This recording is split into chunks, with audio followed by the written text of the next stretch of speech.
Welcome and good morning. Thank you for joining us for Breakfast in the Book. My name is Aaron Scott, Youth Wellness Specialist with Milk Means More, working on behalf of Michigan Dairy Farm families.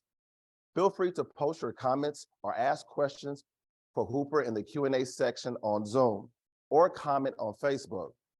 We will try and answer as many questions as we can.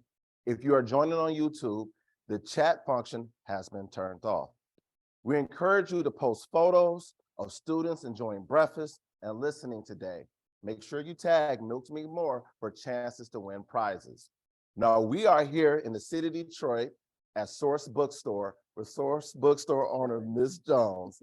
And we would like to thank Ms. Jones for allowing us to come in to have breakfast in the book. So once again, thank you, Ms. Jones, for having us. And I'm so excited that we had the opportunity to be here with you today. Thank you for being here. Yes.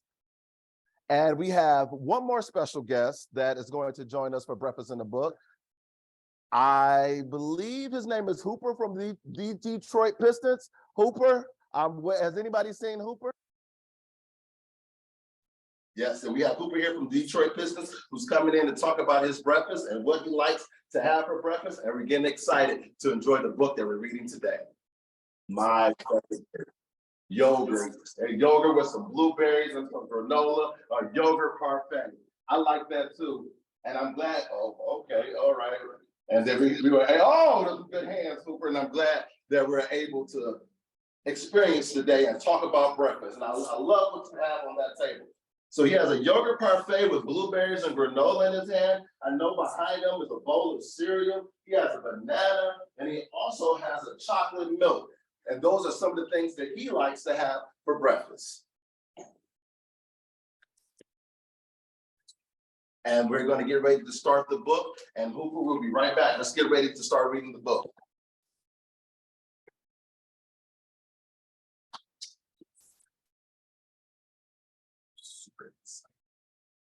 So the book that we're reading today,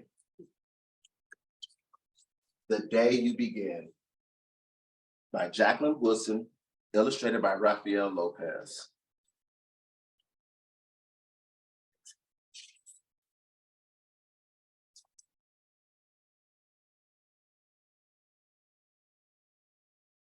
There will be times when you walk into a room and no one there is quite like you. Maybe it would be your skin, your clothes, or the curl of your hair. There will be times when no one understands the way the words curl from your mouth, the beautiful language of the country you left behind.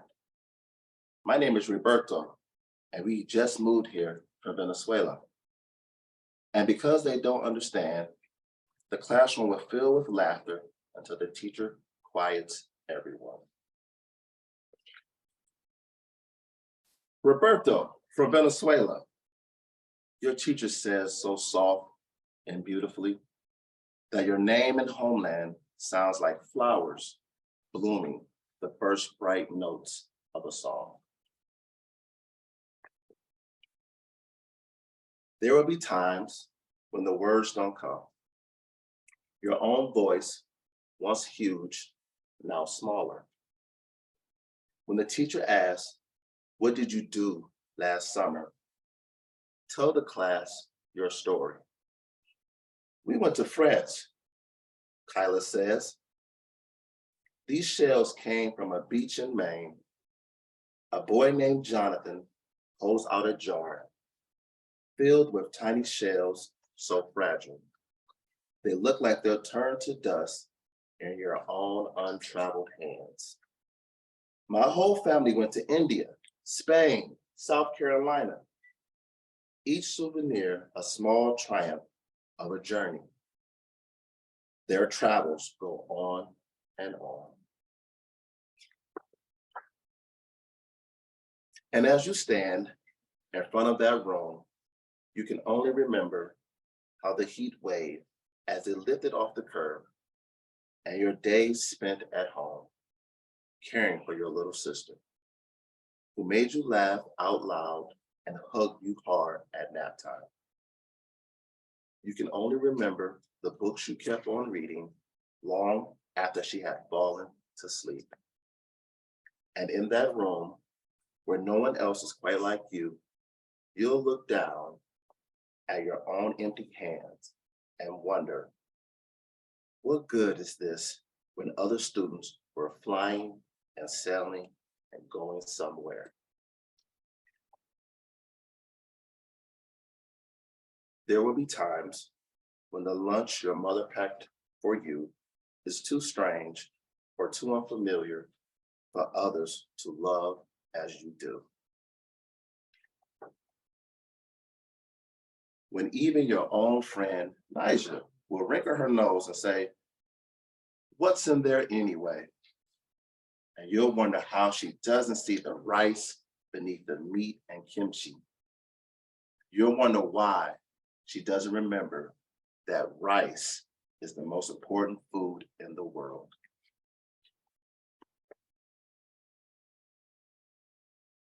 There will be times when the climbing bars are too high.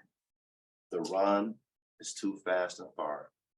The game isn't one you can ever really play. I don't want him on our team. You can watch. Maybe you can have a turn later.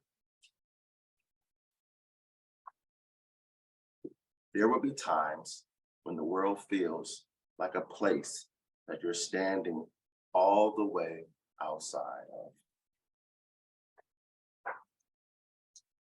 And all that stands beside you is your own brave self, steady as steel and ready, even though you don't know yet what you're ready for.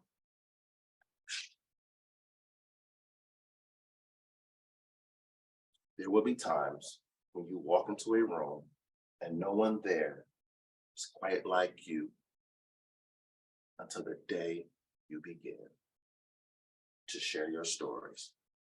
My name is Angelina, and I spent my whole summer with my little sister. You tell the class, your voice stronger than it was a minute ago, reading books and telling stories. And even though we were right on our block, it was like we got to go everywhere.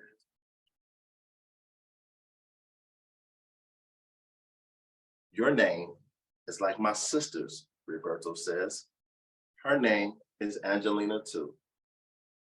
And all at once, in the room where no one else is quite like you, the world opens itself up a little wider to make some space for you.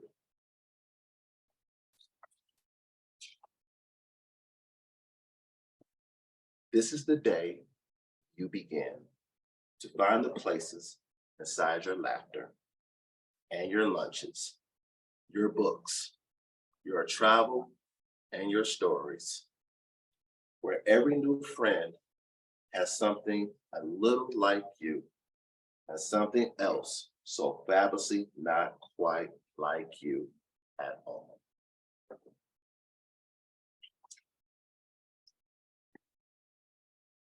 The end. What I liked about the book, or what I like reading about this book, is that we all are uniquely different. We all have a space in this world where we can feel as if we belong. We all belong together. We all can work together. We all can enjoy each other's space. This book, The Day You Begin, helps us understand that and gives us hope that we can all cherish in this world together. Now we have more questions.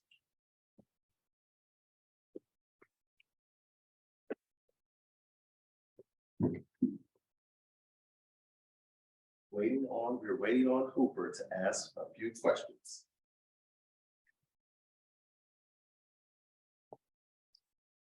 Hooper, we have some questions for some students. Yes, out of North Elementary in Michigan. What do you enjoy about being a mascot?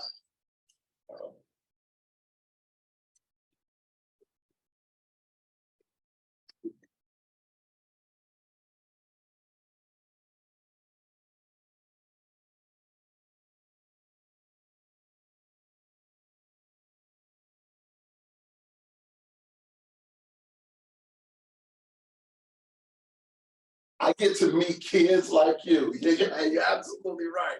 That's a good one, Hooper. I like that one. We have more questions for Hooper? Do you like to read, Hooper? You like to read? Okay, that's amazing, because we're in a bookstore. That's what I'm, yeah, that's exactly right. Are you a horse? Okay, that's a good one. Now this one I want you to think about, Hooper. You got to think about this one. Is basketball your favorite sport? Yes. And now we're going to go to a short video of you, Hooper, and I hope everybody get a chance to enjoy it. It's about to go down in a minute. Let me touch down. I'ma get it. Cause I've been waiting all night. It's game time. I'm a hustler, baby. Why you think they pay me? Let me know when you're ready to roll. Do 180 in the gray Mercedes, South Beach, where they love me the most. And you know they gon' watch me ballin' like a Michael Jordan and always win like he did in the fourth. When the shots is falling and the phone's recording, yeah, you know that we doing the most. Hey! It's game time. Jones, a few questions. Yes. We're back. I love Hooper. I know Miss Hooper. I love him too. He's amazing. Miss Jones, why a bookstore? Well, books expand your mind. Yes. And when you have a story, you have lots of places, lots of space to have books in it that help you to expand your mind. So what does expand your mind mean? It means that you can learn things that you don't know, understand things you don't understand, and travel in your mind to places all around the world. Oh, that is like the best answer ever. And I want to share something Miss Jones told me that has helped me over the years. How many pages in a book should you read a day? Well, if it's a big, thick book, you can read maybe a few. But if you just want to get in the habit of reading every day, you want to read at least 3 pages every day, because you want to form the habit of reading and learning and organizing yourself around what you read. Yeah, and that has helped me over the years since learning about the bookstore, learning about you as a business owner in the city of Detroit. It has helped me establish a cadence of reading something every single day. Every day.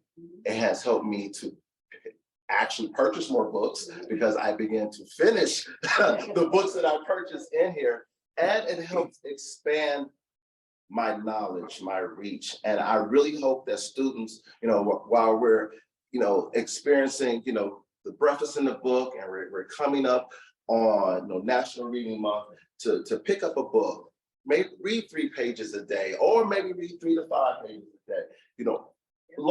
Find your local library, find your local bookstore, and go in and talk to the owner and get to know them and purchase books from them. Join a book club. How important is that?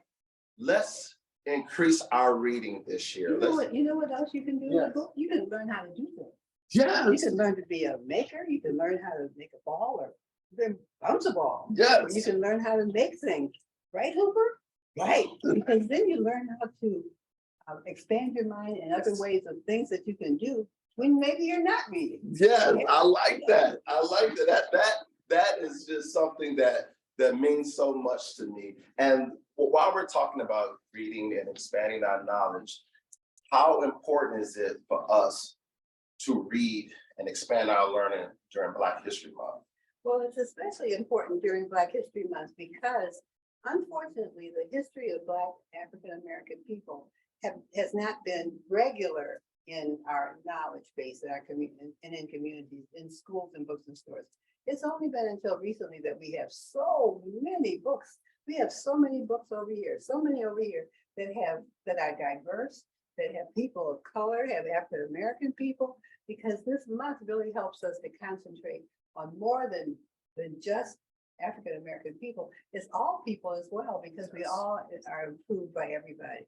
So African American History Month started as African American History Week. Yes. But it's expanded now to include the whole month. And it's exciting because so many great books are being written, especially for children. Yes. About so many things. Yep. Yes, I love that. And that answer right there just sets the tone. And I'm like, once again, thank you so much. Thank you for always having us and being a part of that. We want to thank Hooper. We want to thank the Detroit Pistons. We want to thank Milk Means More for having this event and getting us out here. We want to thank our Michigan dairy farmers for supporting us and just being a part of something that is so awesome and amazing.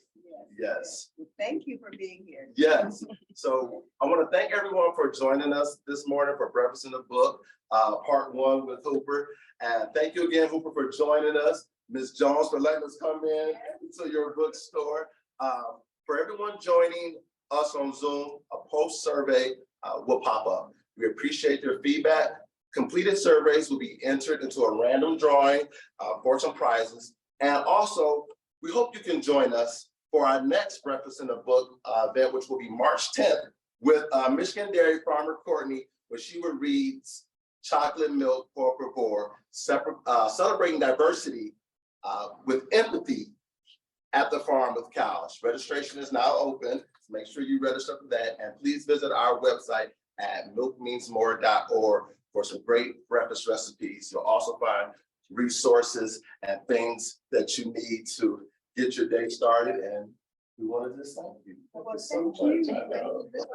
Yes, I'm glad everybody had an opportunity to meet us, and have an amazing day today.